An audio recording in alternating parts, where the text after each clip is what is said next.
Foundation of India and RFI-CARE in association with Shodh Malwa, City University Punjab and MKES Khandwala College. It is generously sponsored by JHRF, ARGA and Edu Academic Inc. Now, I am pleased to introduce Dr. Deepak Agrawal sir, an exceptionally proficient, diligent and strategic individual. He is an eminent academician and accomplished professional in the field of finance, embarking on his academic journey with a deep commitment to advancing knowledge.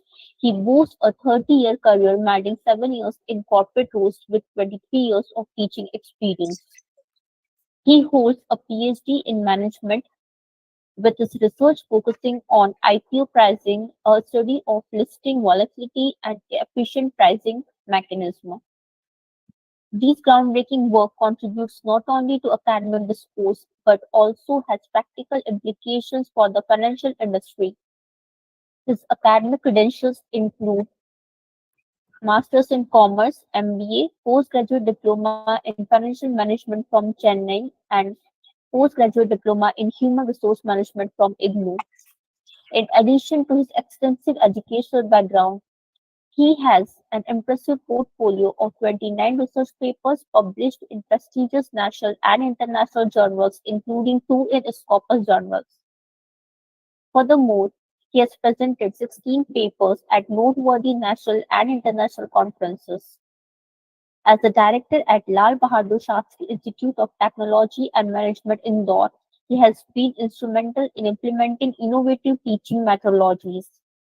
His initiatives include activities-based learning programs, designing a comprehensive MBA program curriculum in finance, and establishing a 360-degree feedback system to promote transparent communication among students and authorities.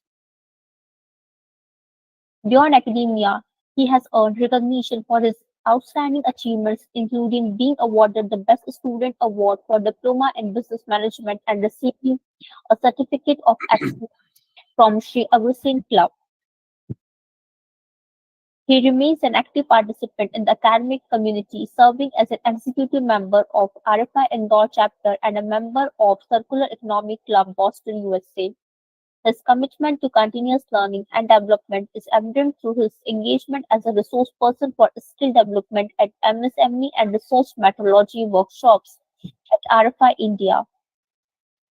So now please join me in extending a warm welcome to Dr. Deepak Agrawal sir. He will be leading a session on the significant topic entitled Problem Identification and Formulation and the Art of Writing a Review of Literature. Thank you. Over to you, sir. Thank you so much, ma'am, for the introduction. I'm thankful to the RFI foremost, Dr. Ashok Gupta sir, Saurabh Jain sahab, Ajay Jain sahab, and all the members of the RFI who have been with the part and the motivation always for all of us. And I also welcome all the participants. I think it's the day 2 of the workshop, and the today's session is related with the problem identification and the formulation art of writing a literature review. So 2 portions we are trying to cover in today's session. And these are the major topics which we are trying to cover up in today's session.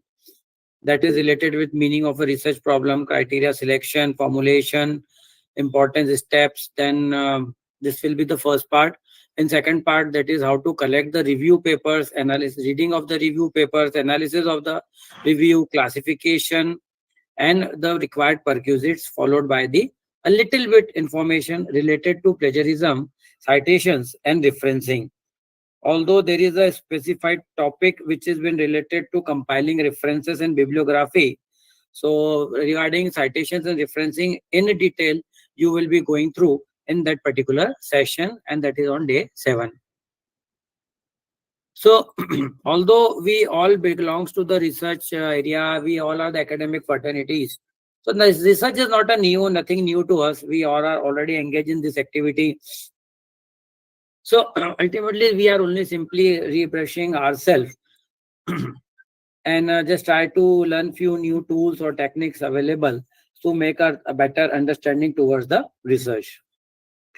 So in the words of the Klinger, what is the research problem? So he says that a problem is an interrogative sentence that is in the question mark format, and or the statement that asks what relationship exists between two or more variables. So in the terms of Klinger, he says that it is the interrogative form a sentence which tried to establish a relationship or find out the answer or solution to the relationship between two or more than two variables. In general sense, we can say that a research problem is a gap to our existing knowledge which we try to overcome or to find to identify with the help of our research. Now, I will just like to make it clear to our existing knowledge and may not be with the world. Because some of the things which we have not been knowing is already been taken care by someone else, some another author in the any part of the world.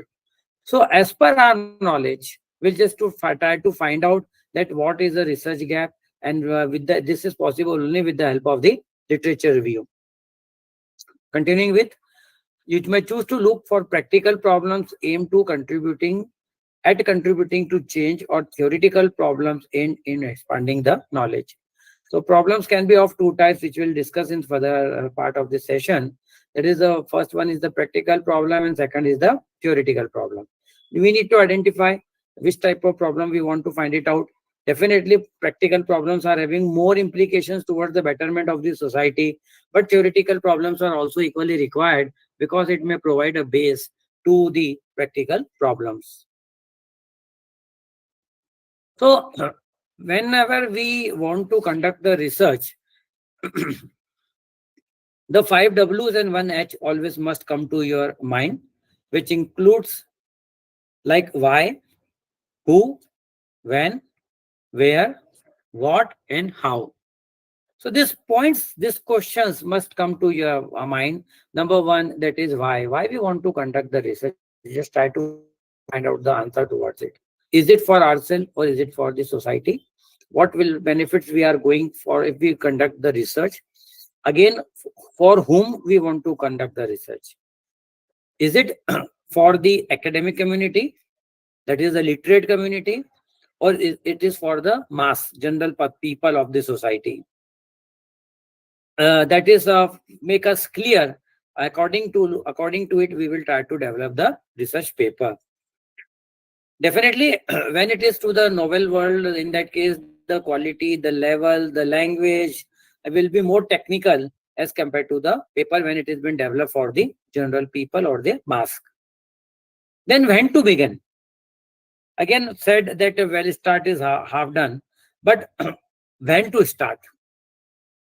I suggest, and definitely you all might be agreeing with me, we always suggest our students, particularly whenever you enter either in the UG programs or not, if so, then whenever they enter in the PG program, they should be motivated to conduct the research. Few organizations makes mandatory for the students to develop a research paper in association with the faculties. Now, advantage to the faculty, they can come up with the problems which the person faculty is not having time to address for. So it will be helpful to find out the solutions to the problem which exists in his or her mind in support with the student. Secondly, students will be helpful in learning with the help of the teacher or the mentor, I should say, the guide. So that is the early part. In terms of academicians, whomsoever enters in the academic field, academic world, they should start writing or developing a paper. Doesn't matter that we may not look initially for Web of Science or Scopus or maybe the UGC CARE-based journal. We should always start with a small one so that it will helpful in learnings and improvising ourselves. I hope that you agree with my statement that at early stages we have also gone through this thing only. And I assure you that if you go through your early career papers presented or developed by you, you can identify more than 100 corrections or modification in that paper. Even then, this paper was been published or it was been presented. But now, as we are used to this system, we developed ourselves so we can put it in the much better way. Where to begin? As such, there is no place to begin, thought upon where to begin. It is, you can start anywhere, any place. Even if you are in the driving mode, you can think upon, you can start some with a new idea and you can start there itself. Whenever is presently you are in the session, something good can come to your mind. You can note it down and you can start thinking upon it. At least reading will be the second part. What to be done? So ultimately, when you have a question, when you have a problem identification, you will start thinking upon that what to be done, how to be done, where to be done, and so on. And finally, how, that means the how we will begin. Because okay, fine, it's a good thing you got an idea. I assume that 50% of task is being completed when you get an idea to develop a good quality research paper. Again, these ideas can come up from the society, from the articles, from our peer groups, our students, or any other journals, newspapers, magazines you are reading through. So there you can come up with an idea. So how, if we're going through the answer for it, we have separate slides for it. So just start jotting down whichever things comes to your mind, irrespective of language, irrespective of grammar. Just forget about it. These all are meant for the later part of the study. So this is how we should always try to begin with our research paper. Just for the beginners, you just note it down, start thinking, fill up the sentences, and see you will find some good way towards developing the research paper. Another thing comes to our mind that why to have a research problems. We always define research problem in our paper, or maybe if we are in the dissertation or the thesis writing. Basically, research problem is nothing. It is the two objectives which we are trying to identify in our work. I repeat that it will be in the interrogative format. That means in the question form of things, question mark form of things. So having an interesting topic isn't a strong enough base for academic research unless and until if there is a well-defined research problems. Because we want to focus upon, identify, and find out the solution about it. There is a need a clear problem in order to do research that contributes new and relevant insights. There is a terminology used as a conceptual framework. Those who are familiar with, they know it. So ultimately, whenever we start, particularly when we are talking about a thesis writing, we have just finished clear of our with RDC and looking for some outputs. So start developing the conceptual framework. And under this conceptual framework, you will have the research problem. So research problem, I should say, is the first step to your research. On the basis of research problem, you will first identify, second, define the objectives, and later on, we will apply some statistical tool to test our hypothesis and answer to our objectives. So it can say that it is a first step, knowing exactly what you will do and why you are going to do. So research problem can be considered as the first step towards our research paper writing. Furthermore, what are the components of research problems? There should be an individual or a group which have some difficulty to be resolved. There is a problem related with the traffic jam in evening hours or in peak hours. This is not an individual problem. This is the problem of a group. There is a problem of huge absenteeism amongst the students. It is a group problem. We need to identify what are the reasons behind it. Then there may be individual problem, which may be marked to any your particular problem, which you would like to find out the solution. May be possible that your individual problem may become the social problem or maybe the group problem, and your outcomes will be helpful over there. Under research problem, once you are identified your research questions, there your research question must be followed upon with some objectives which are to be attained. Means there must be some defined objectives. Again, while we are talking about the objectives, don't have too many objectives. I personally recommend that 3 objectives are maximum as per me. It all depends upon your perception. You can have 50. Nobody stops you. So there should be 3 maximum as per my recommendation, main problems, and there can be many sub objectives. 3 objectives, main objectives, and there may be many sub objectives you can have. You assume that one objective is one research paper, one objective is the one part of your thesis writing.